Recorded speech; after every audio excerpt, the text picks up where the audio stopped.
Hello ವೀಕ್ಷಕರೇ, welcome to my channel the food technologist.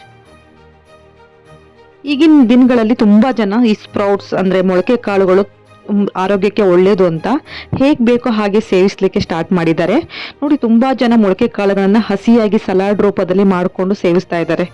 ಈ ರೀತಿ ತಿನ್ನೋದ್ರಿಂದ ನಮಗೆ ತುಂಬಾ ಸೈಡ್ ಎಫೆಕ್ಟ್ಸ್ಗಳು ಆಗುತ್ತೆ. ಲೈಕ್ ಗ್ಯಾಸ್ಟ್ರಿಕ್ ಆಗಿರ್ಬೋದು, ಮಲಬದ್ಧತೆ ಆಗಿರ್ಬೋದು, ಹೊಟ್ಟೆ ಉಬ್ಬರ ಆಗಿರ್ಬೋದು, ಈವನ್ ಫುಡ್ ಪಾಯ್ಸನ್ ಕೂಡ ನಮಗೆ ಆಗೋ ಚಾನ್ಸಸ್ ಇರುತ್ತೆ. ಈಗ ದೊಡ್ಡ ಪ್ರಶ್ನೆ ಏನಂದ್ರೆ, ಹಾಗಾದ್ರೆ ಯಾಕೆ ಮೊಳಕೆ ಬರಿಸಿದ ಕಾಳುಗಳನ್ನು ಹಸಿಯಾಗಿ ಸೇವಿಸಬಾರ್ದು? ಇದಕ್ಕೆ ಸೈಂಟಿಫಿಕ್ ರೀಸನ್ ಏನಾದರೂ ಇದೆಯಾ? ನೋಡಿ, ಮೊಳಕೆ ಹೊಡೆದ ಕಾಳುಗಳಲ್ಲಿ ಅಂದರೆ ಸ್ಪ್ರೌಟ್ಸ್ ಅಲ್ಲಿ ತೇವಾಂಶ ಜಾಸ್ತಿ ಇರುತ್ತೆ, ಅಂದರೆ ವಾಟರ್ ಕಂಟೆಂಟ್ ಇದರಲ್ಲಿ ಜಾಸ್ತಿ ಇರುತ್ತೆ. ಅಲ್ಲದೆ ನಾವು ಮೊಳಕೆ ಬರೆಸಲಿಕ್ಕೆ ನಾವು ಒಂದು ಬೆಚ್ಚಗಿನ ಎನ್ವೈರನ್ಮೆಂಟ್ ಅಂದರೆ ಬೆಚ್ಚಗಿನ ಒಂದು ಪರಿಸರವನ್ನು ಕ್ರಿಯೇಟ್ ಮಾಡಿರ್ತೀವಲ್ಲ, ಇದರಲ್ಲಿ ಕಾಳುಗಳಲ್ಲಿ ಹಾನಿಕಾರಕ ಬ್ಯಾಕ್ಟೀರಿಯಾಗಳು ಅಂದರೆ ಎಸ್ಪೆಷಲಿ ಸಾಲ್ಮೋನೆಲ್ಲಾ ಮತ್ತು ಈ ಕೊಲೆ ಎನ್ನುವಂಥ ಈ ಒಂದು ಹಾನಿಕಾರಕ ಬ್ಯಾಕ್ಟೀರಿಯಾಗಳು ಬೆಳೆಯುವುದಲ್ಲದೆ ಇವುಗಳು ವೇಗವಾಗಿ ಮಲ್ಟಿಪ್ಲಿಕೇಶನ್ ಆಗುತ್ತೆ, ಅಂದರೆ ಸಂತಾನೋತ್ಪತ್ತಿಯನ್ನು ಮಾಡುತ್ತೆ. ಹಾಗಾದ್ರೆ ಮೊಳಕೆ ಕಾಳುಗಳನ್ನ ಚೆನ್ನಾಗಿ ತೊಳೆಯೋದ್ರಿಂದ ಬ್ಯಾಕ್ಟೀರಿಯಾಗಳು ಏನಾದರೂ ನಾಶ ಆಗುತ್ತಾ ಅಂತ ಏನಾದರೂ ನೀವು ಅನ್ಕೊಂಡಿದ್ರೆ, ನೋಡಿ, ಮೊಳಕೆ ಕಾಳುಗಳನ್ನ ಚೆನ್ನಾಗಿ ತೊಳೆಯೋದ್ರಿಂದನೂ ಎಲ್ಲ ಬ್ಯಾಕ್ಟೀರಿಯಾಗಳನ್ನು ತೆಗೆದುಹಾಕಲು ಸಾಧ್ಯವಾಗೋದಿಲ್ಲ. ಏಕೆಂದ್ರೆ ಕೆಲವು ಬ್ಯಾಕ್ಟೀರಿಯಾಗಳು ಕಾಳಿನ ಒಳಗಡೆನೂ ಕೂಡ ಬೆಳೆದಿರುತ್ತೆ.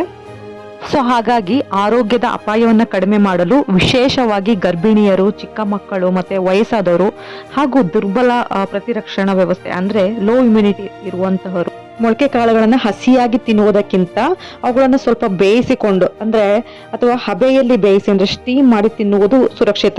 ಹೇಗಪ್ಪ ಅಂದರೆ, ನೋಡಿ, ಮೊದಲು ಹಸಿ ಮೊಳಕೆ ಕಾಳುಗಳನ್ನ ಚೆನ್ನಾಗಿ ಉಪ್ಪು ಹಾಕಿ ನೀರಿನಲ್ಲಿ ತೊಳ್ಕೊಂಡು ನಂತರ ಒಂದು ಚಮಚ ತುಪ್ಪದಲ್ಲಿ ಅಥವಾ ಎಣ್ಣೆಯಲ್ಲಿ ಹುರಿದುಕೊಂಡು ಸೇವಿಸ್ಬೋದು. ಇಲ್ಲ ಹಾಗೆ ಸ್ಟೀಮ್ ಮಾಡಿ ಅಂದರೆ ಒಂದು ಇಡ್ಲಿ ಪಾತ್ರೆ ಅಥವಾ ಸ್ಟೀಮರಲ್ಲಿ ಸ್ಟೀಮ್ ಮಾಡಿಕೊಂಡು ಅಥವಾ ಸ್ವಲ್ಪ ಬಿಸಿ ಮಾಡಿಕೊಂಡು ಸೇವಿಸೋದ್ರಿಂದ ಒಟ್ಟಾರೆಯಾಗಿ ಯಾವುದೇ ಕಾರಣಕ್ಕೂ ಹಸಿ ಮೊಳಕೆ ಕಾಳನ್ನ ಸೇವಿಸಬಾರ್ದು. ಹಾಗಾದ್ರೆ ಬೇಯಿಸಿದ ಕಾಳುಗಳಲ್ಲಿ ಎಲ್ಲ ಪೋಷಕಾಂಶಗಳು, ಅದರಲ್ಲೂ ಎಲ್ಲ ವಿಟಮಿನ್ಸ್ಗಳು ಸಿಗುತ್ತಾ ಅಂತ ನೋಡೋದಾದ್ರೆ ಇಲ್ಲ. ಏಕೆಂತ ಅಂದರೆ, ನೋಡಿ, ವಿಟಮಿನ್ಸ್ಗಳಲ್ಲಿ 2 ಟೈಪ್ಸ್ ಇದೆ. ವಾಟರ್ ಸಾಲ್ಯುಬಲ್ ವಿಟಮಿನ್ಸ್ ಅಂದರೆ ನೀರಿನಲ್ಲಿ ಕರಗುವ ವಿಟಮಿನ್ಸ್ಗಳು, ಅದು ಯಾವುದು ಅಂದರೆ ವಿಟಮಿನ್ ಸಿ ಮತ್ತು ಬಿ ಕಾಂಪ್ಲೆಕ್ಸ್ ವಿಟಮಿನ್ಸ್ಗಳು ಅಂದರೆ B1, vitamin B2, vitamin B6, B9, B12. ನೋಡಿ, ಈ ವಿಟಮಿನ್ ಸಿ ಹೀಟ್ ಸೆನ್ಸಿಟಿವ್. ಇದು ಈ ವಿಟಮಿನ್ ಸಿ ಹೊಂದಿರುವಂಥ ಯಾವುದೇ ಒಂದು ಆಹಾರವನ್ನು ಬೇಯಿಸಿದಾಗ ಇದು ನಾಶವಾಗುತ್ತದೆ.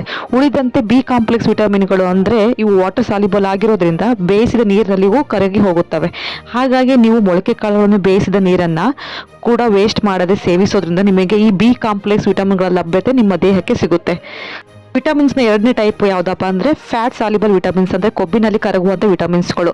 ನೋಡಿ, ಇವುಗಳು ಯಾವುದಪ್ಪ ಅಂದರೆ vitamin A, D, E, K. ಅದರಲ್ಲೂ ಮೊಳಕೆ ಕಾಳುಗಳಲ್ಲಿ ವಿಟಮಿನ್ ಎ ಮತ್ತು ವಿಟಮಿನ್ ಇ ಯಥೇಚ್ಛವಾಗಿರುತ್ತದೆ. ಅಲ್ಲದೆ ಇವುಗಳು ಹೀಟ್ ಸ್ಟೇಬಲ್ ಆಗಿರೋದ್ರಿಂದ ನಾವು ಮೊಳಕೆ ಕಾಳನ್ನು ಬೇಯಿಸಿದ ನಂತರವೂ ಇವುಗಳು ಕಾಳುಗಳಲ್ಲಿ ಹಾಗೆ ಉಳಿಯುತ್ತದೆ. ಕೊನೆಯದಾಗಿ ಏನು ಸಲಹೆ ಕೊಡಲಿಕ್ಕೆ ಇಷ್ಟಪಡ್ತೀನಪ್ಪ ಅಂತಂದರೆ, ನೋಡಿ, ಬೇಯಿಸಿದ ಮೊಳಕೆ ಕಾಳುಗಳು ಹಸಿ ಮೊಳಕೆ ಕಾಳುಗಳಂತ ಸುಲಭವಾಗಿ ಜೀರ್ಣವಾಗುತ್ತವೆ. ವಿಶೇಷವಾಗಿ ಜೀರ್ಣಕ್ರಿಯೆ ಸಮಸ್ಯೆ ಇರುವವರಿಗೆ ಇದು ಉತ್ತಮ. ಅಲ್ಲದೆ ಬೇಯಿಸುವುದರಿಂದ ಹಾನಿಕಾರಕ ಬ್ಯಾಕ್ಟೀರಿಯಾಗಳು ಕೂಡ ನಾಶವಾಗುತ್ತವೆ.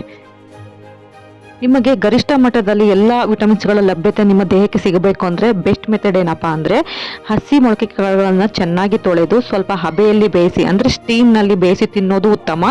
ಇಲ್ಲ ಬೇಯಿಸಿ ತಿಂತೀನಿ ಅಂದರೆ ಬೇಯಿಸಿದ ನೀರನ್ನು ಚೆಲ್ಲದೆ ಅದನ್ನು ಸೂಪ್ ಮಾಡಿ ಕುಡಿಯೋದ್ರಿಂದನೂ ಕೂಡ ನಿಮಗೆ ಈ ಒಂದು ಬಿ ಕಾಂಪ್ಲೆಕ್ಸ್ ವಿಟಮಿನ್ಸ್ ಇದೆಯಲ್ಲ, ವಾಟರ್ ಸಾಲ್ಯುಬಲ್ ವಿಟಮಿನ್ಸ್, ಇದು ಮತ್ತು ಕೆಲವೊಂದು ಖನಿಜಗಳ ಲಭ್ಯತೆಯನ್ನು ನೀವು ಪಡೆದುಕೊಳ್ಳಬಹುದು. ಐ ಹೋಪ್ ಈ ವಿಡಿಯೋ ನಿಮಗೆ ಇಷ್ಟ ಆಯಿತು ಅಂತ ಅಂದ್ಕೊಳ್ತೀನಿ. ಈ ವಿಡಿಯೋ ಏನಾದರೂ ನೀವು ಫಸ್ಟ್ ಟೈಮ್ ನೋಡ್ತಾ ಇದ್ದರೆ ನನ್ನ ಚಾನಲ್ನ ಸಬ್ಸ್ಕ್ರೈಬ್ ಮಾಡಿ, ಆದಷ್ಟು ನಿಮ್ಮ ಫ್ಯಾಮಿಲಿ ಫ್ರೆಂಡ್ಸ್ ಜೊತೆ ಶೇರ್ ಮಾಡಿ. Thank you.